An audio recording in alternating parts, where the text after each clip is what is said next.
on the plane coming here because I do feel like, yeah, I think we got to change the name. I feel like we were in a struggle, but we didn't know that we were in a struggle.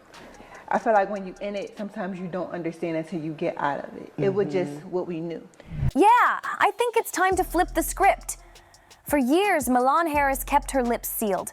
No clapbacks when blogs tried to tag her as Meek Mill's sidekick, no interviews when her pregnancy hit the headlines, and no messy drama even after the breakup when he quickly moved on.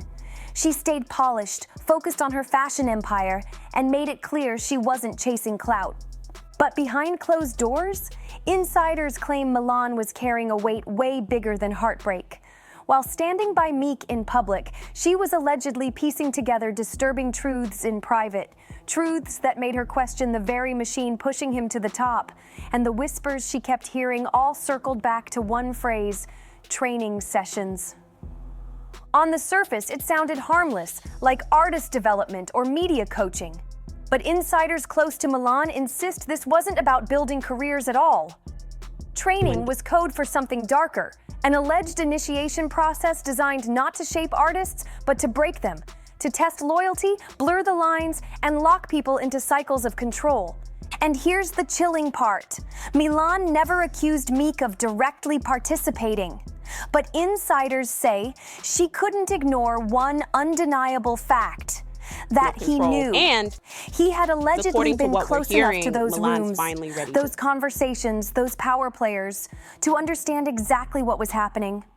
Milan herself wasn't chasing a record deal or fame on stage. She was already a boss with her Milano di Rouge brand, worn by celebs long before she met Meek. But stepping into his world meant stepping into a culture she had never been around before. And once inside, that's when she started noticing the cracks. It began with things that seemed small. A conversation at an after-party she wasn't meant to hear. A joke from powerful men about testing new artists, followed by smirks that made it clear it wasn't about talent. Warnings whispered by stylists: never leave certain rooms alone. A young woman, visibly shaken, whispering that she had been through it, but refusing to explain. Piece by piece, Milan put it all together. These so-called training sessions followed the same pattern every time. A late-night meeting, a carefully chosen group, always at least one high-ranking figure in the room, surrounded by others who played along. The vibe would start casual, even friendly, until the moment it shifted. Drinks would flow, pressure would mount, and before long, artists found themselves pushed into situations they never asked for. Humiliation, coercion, intimate encounters framed as tests or initiation. And the darkest detail, many of these sessions were allegedly recorded. Not polished productions, but shaky handheld footage. Grainy evidence kept as leverage. A leash to ensure silence. Once someone was compromised, their career no longer belonged to them. Milan never saw the full picture in one sitting, but she didn't need to.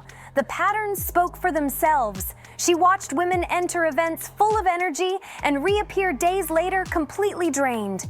She saw outspoken artists suddenly fall silent, turning into obedient shells of themselves.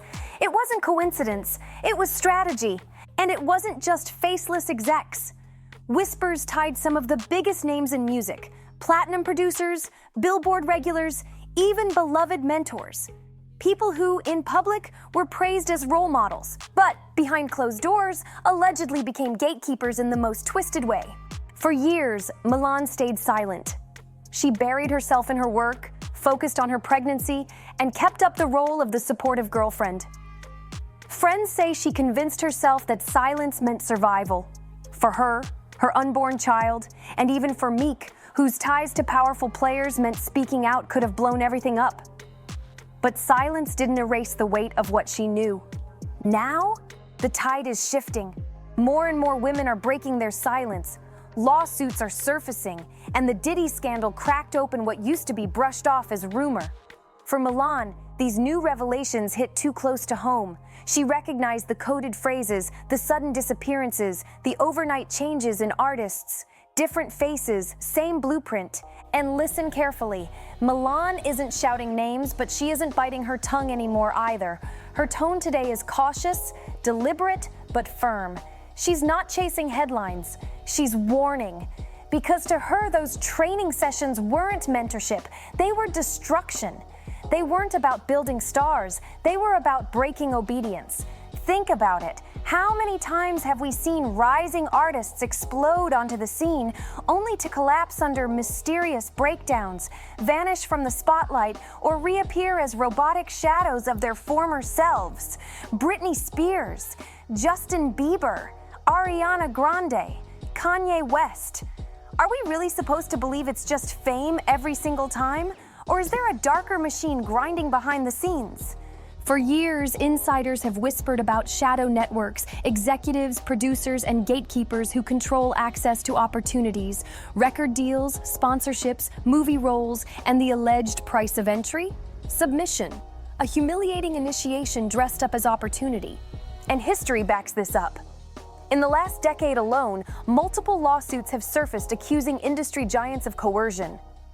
Artists pressured at parties that weren't what they seemed.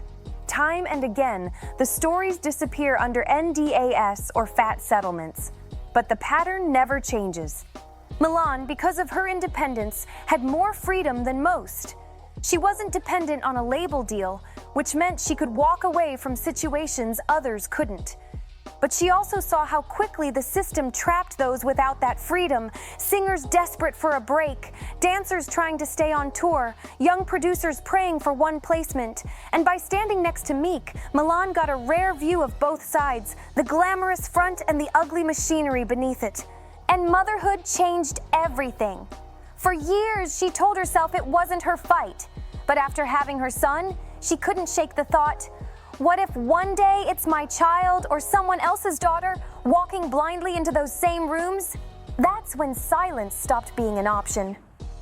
Now, Milan isn't on a crusade to burn the industry down, but she's no longer protecting its secrets either. Every careful word she speaks adds fuel to a fire that's already spreading.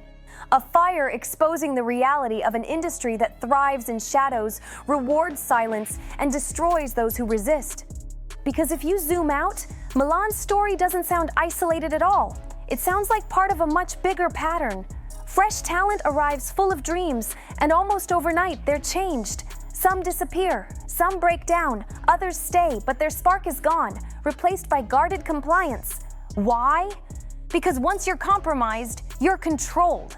Once you've been through the initiation, you carry a secret that ensures your obedience forever. And that's the point. It's not just about exploitation, it's about ownership. And if this sounds extreme, look at the evidence hiding in plain sight. Time after time, big names have been accused of running exclusive parties that turn out to be anything but innocent. Time after time, young artists vanish after whispers of abuse. How many times can we write it off as coincidence before admitting there's a system? It's not just the music industry either. Hollywood has its own blueprint. How many actors have spoken about the casting couch? How many sudden breakdowns, rehab stints, and disappearances have been brushed off as celebrity problems, when the truth might be so much darker? Milan isn't claiming she lived through the worst of it herself, but she lived close enough to know it was real, close enough to hear the jokes, the whispers, the warnings, close enough to see how quickly careers flipped upside down when someone stepped out of line, and that's why her voice matters. She's not a struggling artist looking for fame. She's not someone who needs a label or a cosign. She built her own empire. Which means when she speaks, she's harder to silence. That's the danger for the industry. Milan doesn't need them. She doesn't owe them. And she's not afraid to hint at what she saw. So maybe the bigger question isn't, did Milan see too much? Maybe it's, how many other Milans are out there? Women who stayed quiet to protect themselves. Artists who bit their tongue to protect their careers. People who witnessed enough to know the system is rotten, but didn't dare to speak. Because the truth is, this culture survives only in the shadows. It needs silence. It needs complicity. The moment too many people start talking, the machine starts to break. And that's what makes Milan's hints so dangerous, because they encourage others to question, to connect the dots, to see the pattern for what it is. So what do you think? Is Milan exposing a truth the industry has buried for decades? Or will her words, like so many before her, get drowned in the noise? One thing's certain, if these so-called training sessions are real, then they aren't just rumors. They're the price of admission, and that changes everything.